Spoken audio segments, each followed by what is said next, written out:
लोकसभेला काय झालं होतं? म्हणजे विशाल पाटलांच्या नावाला खरंच तुमचा विरोध होता. खूप चर्चा होती की चंद्रहार पाटलांचा प्रवेश तुम्ही केलात वगैरे. चंद्रहार पाटलांची आणि माझी कधीही त्या काळात भेट झाली नाही.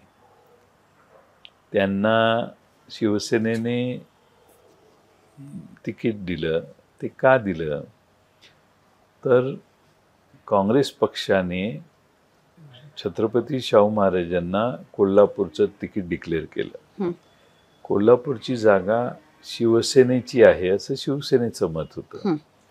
त्यामुळे शिवसेनेची दोन्ही जागा कोल्हापूर आणि हातकणंगले ह्या शिवसेना लढणार असं ठरलेलं होतं.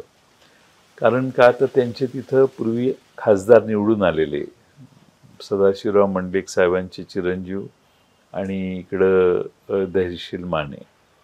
त्यामुळे त्या सिटिंग आहेत त्या आम्हालाच मिळाल्या पाहिजेत जरी हे दोन्ही पक्ष सोडून गेले तर असं शिवसेनेचा दावा होता. त्यात छत्रपती शाहू महाराज यांनी काँग्रेसकडून उभं राहायचं प्रिफर केलं. त्यातून मग आमची पश्चिम महाराष्ट्रात एकही जागा मिळणार नाही आम्हाला. मग आम्हाला प्रचार करायलाच कुठं तुम्ही ठेवत नाही. मग आम्हाला आता काँग्रेसनं ती जागा घेतली तर आम्हाला काँग्रेसची जागा द्या. म्हणून त्यांनी सांगलीला जाऊन उमेदवारी घोषित केली. ते जायच्या आधी पवारसाहेबांच्या घरी संजय राऊत आणि काँग्रेसचे सगळे आणि आम्ही त्यांना विनंती करायचं बरंच काम केलं. पण त्यांनी सांगितलं की ती जागा तुम्ही घेतली आहे तर आम्ही आता ही जागा घेणार.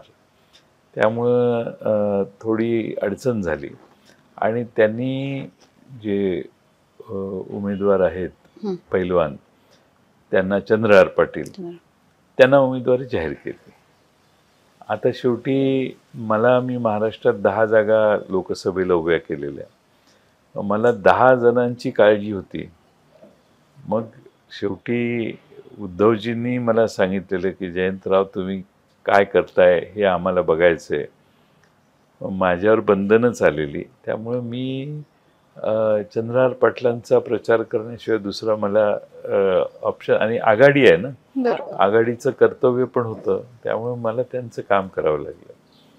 पण महाराष्ट्रात 10 ठिकाणी आम्हाला शिवसेनेनं आणि काँग्रेसनं सर्व ठिकाणी सहकार्य केलं.